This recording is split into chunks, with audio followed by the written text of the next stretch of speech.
Doutor André, para começar eu já quero saber do senhor, tudo bom? Tudo bom. Para um homem ser considerado infértil, qual é o volume de produção de esperma dele? Para começar, o que é o esperma? O esperma é o gameta masculino, né? Junto com a secreção seminal, que vai dar aquele aspecto que tem um cheiro, o volume tem que ser adequado, a quantidade, a motilidade, a morfologia. Então, são vários parâmetros analisados. O volume é em torno de 2 a 5 ml, é o ideal. E o espermatozoide, inclusive a gente tem umas imagens, doutor, olha ali a nossa primeira imagem, o que seria aquilo exatamente? Sim, ali seria o óvulo, é o óvulo que tem 200 vezes maior que o espermatozoide, e são alguns espermatozoides chegando até o óvulo. O óvulo, né? E os espermas? A gente está vendo ali seria um esperma. Aí é um espermatozoide, então ele tem a cauda, é longa, ela que faz a motilidade. Então os que chegam mais rápido são aqueles que caminham direcionados e rápidos. São os classificados tipo A, espermatozoides tipo A. E daí, na ponta, na cabeça do espermatozoide, tem que ter tem enzimas que digerem a parede do óvulo para que esse espermatozoide possa penetrar. Quando ele entra dentro do óvulo, o óvulo se fecha. E daí nenhum outro espermatozoide consegue entrar. E essa cauda é separada, fica só a cabeça. Porque na cabeça do espermatozoide é que tem a parte do DNA masculina, que daí vai juntar com a parte feminina e vai dar a fertilização.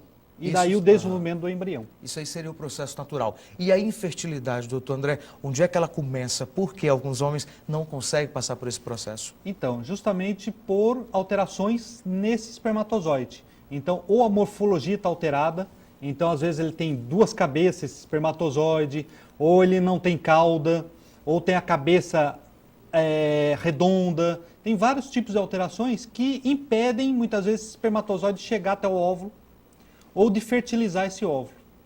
E daí tem algumas patologias envolvidas nesse processo de diminuição da quantidade e da qualidade desse sêmen. Falando nisso, vamos falar de uma então, varicocele. O que é a varicocele? Muitos homens já sabem, já conhecem essa palavra, mas a maioria ainda tem dúvida. O que é exatamente? Pronto, varicocele é uma das patologias mais frequentes das causas masculinas.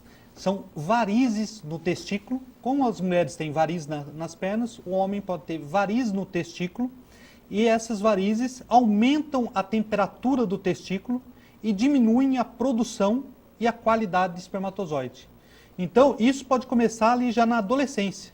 A partir dos 16 anos, já pode começar a ter a varicocele e ela vai se desenvolvendo e a produção vai diminuindo. E lá na frente, quando ele quiser ter filho, aos 40 anos mais ou menos, daí a qualidade está muito ruim, muito afetada, e ele vai ter dificuldade em engravidar a mulher. E dá para fazer tratamento, doutor? Tem cura isso? Tem resolução? Sim, a cura é cirúrgica, né? Então, detectada a varicocele, o urologista e o médico especialista nesse caso vai retirar, fazer uma microcirurgia, retirar essas varizes, essas veias varicosas, e com isso, se for precoce a detecção dessa doença, a resolução é muito melhor e a solução muito melhor. Agora, pode ser que já esteja há muito tempo agindo esse processo, e daí mesmo com a retirada da varicocele, ele continua com a qualidade e a produção baixa de espermatozoide. O senhor falou em varizes, igual das pernas, também tem dor? Sim, pode ter dor, tipo queimação, pode ter dor, mas às vezes não tem sintoma nenhum. E é aquele exame que fazia antigamente no exército, que sopra a mão, olha no testículo para ver se essas veias elas se distendem. Essas dilaços. Seria o diagnóstico clínico da varicocele. E o diagnóstico laboratorial é através do espermograma e através de dosagens hormonais e do ultrassom com Doppler, que é para ver realmente se tem essa varicocele ou não. Doutor, e como aumentar o número e a qualidade dos espermatozoides? Isso é possível? Então, o fator masculino é muito difícil de ser tratado, mas é possível através de tentativas de medicamentos que aumentem a produção, né? Como indutores são usados para a mulher, podem ser usados para o homem também, para tentar aumentar essa produção. é importante fazer um diagnóstico, porque se ele tiver alguma infecção, é importante tratar essa infecção, que pode ser a causa dessa baixa do espermatozoide, e vitaminas, que são antioxidantes e são substâncias que ajudam na produção do espermatozoide, na formação do espermatozoide, porque o homem, ele produz espermatozoides a vida toda. E a cada 60 dias, todo o estoque é renovado. Então, todo o tratamento vai ter que, pelo menos, durar 60 dias para fazer uma reavaliação. E é muito importante sempre ter pelo menos 2 espermogramas. E 2 espermogramas feitos avaliando a qualidade, a motilidade, a morfologia, que hoje a morfologia utilizada é a de Kruger, que é uma morfologia mais rigorosa, que vê cada parte do espermatozoide. Então, é tão rigorosa que acima de 4% já é considerado um sêmen normal. Quando é que o casal ele percebe que ele tem algum problema? Então, a infertilidade é 1 ano depois de relações sexuais, pelo menos 2, 3 vezes por semana, sem uso de nenhum método contraceptivo, e não obteve a gravidez,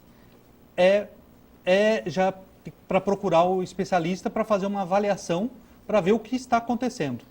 Muitas vezes é preciso só alguns ajustes finos, né, um tratamento às vezes de uma infecção, alguma coisa, e o casal consegue engravidar. Então é importante, o quanto antes esse casal buscar ajuda, mais fácil vai ser a resolução. O que acontece, principalmente no fator masculino, é que o homem, quando percebe que o fator é dele, ele foge. Ele não quer mais fazer tratamento, ele não quer, porque às vezes vai enfrentar piadinhas dos amigos. Medo ou é preconceito, doutor? Medo, preconceito. Tudo misturado, né?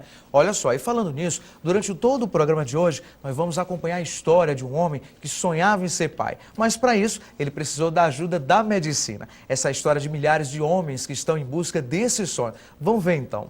Depois de 4 anos casados, Carlos e Maria não conseguiam engravidar. O casal logo desconfiou que algo estava errado. Carlos, que tinha o sonho de ser pai, decidiu procurar ajuda médica. Os exames comprovaram que ele tinha azospermia, ausência de esperma no corpo.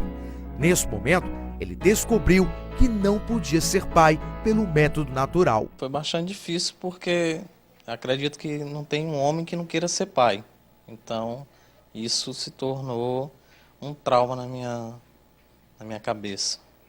Doutor André, a gente viu essa primeira fase, né, um pouco complicada para qualquer casal, a gente viu o nosso personagem. Esse medo aí do casal é comum? É comum. É sempre comum, né? É muito comum. E a mulher tem medo que não consiga engravidar. E o marido, né, pela própria cobrança da sociedade, tem medo de não ser capaz de engravidá-la, né? Mas hoje em dia está tão comum a reprodução assistida, né, e o que influencia muito nos fatores? O estresse, a má alimentação. O estresse é predominante, porque ele afeta tanto a mulher, a ovulação, como o homem na produção de espermatozoides. E isso, ninguém está livre, né? O celular, a vida corrida que tem, né?